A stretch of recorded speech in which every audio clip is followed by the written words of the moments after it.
ಹರ್ಯಾಡಿ ಮಣ್ಣ ತುಳಿದು ಊಟ ಮಾಡ್ಯಾನ ಬರುವಂತ ಐರಾಣಿ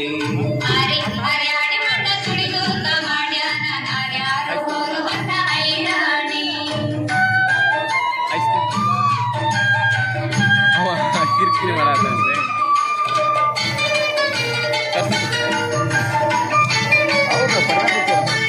ಐದು ರೆಡಿ ಆದ್ರೆ ಮಾಡಿಬಿಡ್ರಿ ಅಂತ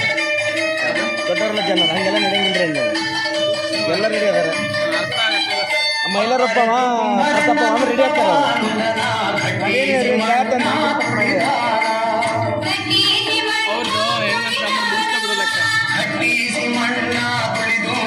ರೆಡಿ ಆಗಿಲ್ಲ ನಮ್ಮ ಕ್ಲಾಸ್ ಇದ್ದಲ್ಲ ಅಂತ